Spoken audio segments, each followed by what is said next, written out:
I don't really react when I watch basketball games, especially when I'm in a hotel room by myself. I was viscerally reacting, like yelling, like sort of coming out of myself because it was such an amazing game. And I have this ironclad rule that I've developed over the years where I do not, no matter what, ever overreact to game one of a playoff series. Okay. Ever. Because the playoff series are so long that so often you get to game 5, 6, 7, and the things that you thought you knew after game one, you laugh at yourself, much less other people. And so obviously you learn from it, but you never, ever, ever, ever look at a series and say, done. I am having a real test of that because I'm not sure how you're going to beat him 4 out of 7. I'm talking about Victor. When I don't know how you're going to get 4 from him.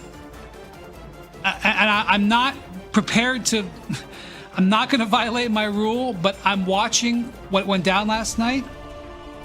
Stephon Castle had 11 turnovers in the game. You know, like they were down 3 and the Oklahoma City Thunder, the closers of all closers, had the ball. Victor could barely run. And they won because he hit a 30-footer. So I'm just saying, like, even if the Thunder had won that game, I'm not sure I would change my mind because they're going to get De'Aaron Fox, I assume, back. Beating him 4 out of 7 is about to be hell for this league.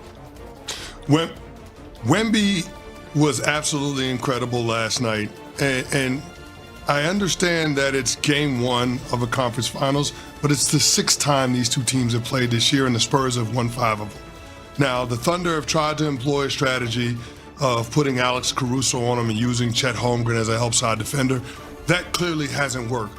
Wendy, what's the next step? Kenny, what's the next step in terms of trying to slow down Victor? Here's the problem. I think it did work. I think it did work. What? And they still couldn't get it done. I think they did a good job on him.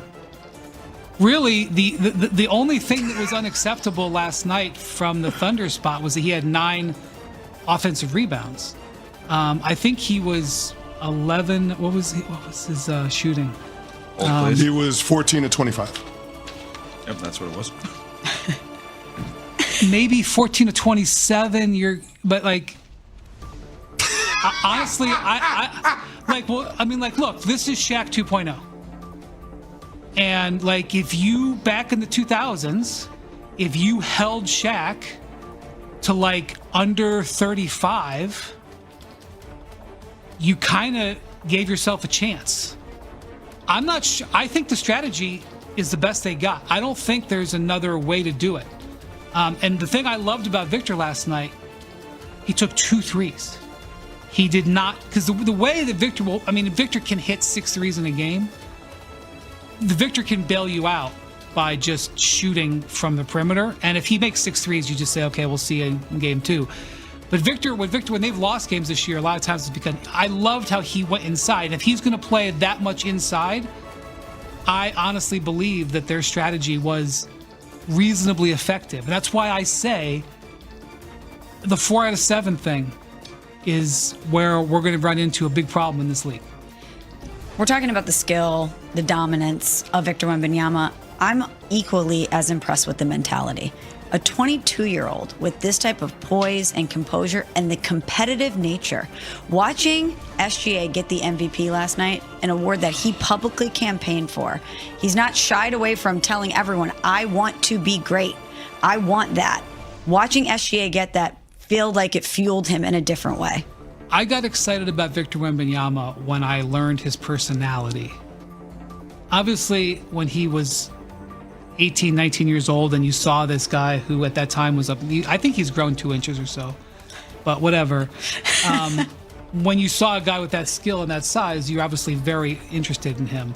When I went over to Paris and spent a lot of time with his family and learned about his mentality and learned about his sensibility and his sense of direction and in the way he looks at things, and talk to him about his favorite artists and talk to him about how he learned English and things like this.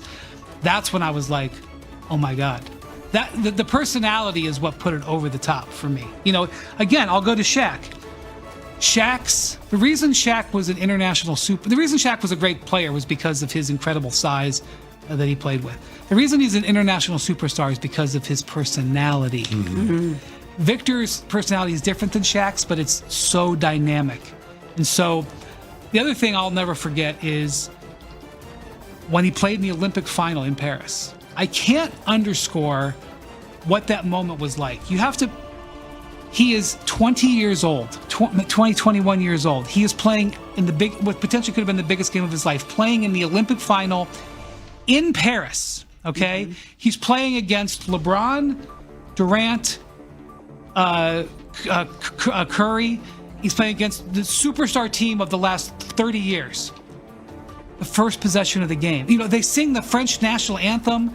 There's not a dry eye in the building. This is like, and he's super nationalistic, loves, his heritage and loves France and everything. But the pressure of that moment, Saturday night, 9 p.m. in Paris, the whole game, first possession, he comes right down, bam, nails the three-pointer. I was like, whoa, like not worried about it at all. And so I'm checking boxes. And I'm like, someday the league's going to be his. It's going to be his league. And I think what we're finding out is whether that day is today, because it could be. We're talking with Brian Windhorst, the ESPN NBA reporter, host, analyst, Hoop Collective podcast, available wherever you get your pods, ESPN app as well. Who came closer to overachieving last night, Wemby or Harper? God, Harper was excellent. Oh, he was so good. This is the thing. I mean, we should be focused on Wemby, but what we really, and again, where I'm getting to the 4 out of 7, you look at the collective performance of Castle, Harper, Wembanyama. They're all 22 or younger. 22 or younger. And again, Castle had 11 turnovers last night. They were taking advantage of him a little bit. That's why the game got to overtime, was because the Spurs, the way the Thunder played, should have been a regulation loss, but Castle turned the ball over. But Harper, that's his first conference finals game. He didn't have any issues. He had 1 turnover in 47 minutes, which is vital against the Thunder. I don't care if you're Magic Johnson. You play 47 minutes, you're turning the ball over against the Thunder. I was incredibly impressed with Harper last night. The other thing is, Shai Gilgeous-Alexander is not going. They are absolutely selling out to shut him down. He is going to have special nights to hit his 30-point average. This is going to be a thing that we're going to continue to talk about. And Harper and Castle played a big role in that. Does Mitch Johnson deserve more credit than we're giving him? I thought Mitch Johnson coached a great game. And even to the point where he went to zone in the second overtime, the Thunder were not ready for that, and it staggered them for 2 or 3 possessions. The play that he drew up for Castle on the back cut. Yeah. Caruso made a great play, but it was a beautiful play design. I thought both sides was very well coached last night. All right, we got more with Brian Windhorst. We got to get to the other series. We'll do a little Cavs corner with him coming up. That's a reference to the Hoop Collective podcast. If you don't get it, shame on you. Is there another series? I wasn't aware. Cavs and Knicks, as well as off-season stuff right around the corner. More with Windy coming up. We're on Sportsmanlike, presented by Progressive Insurance.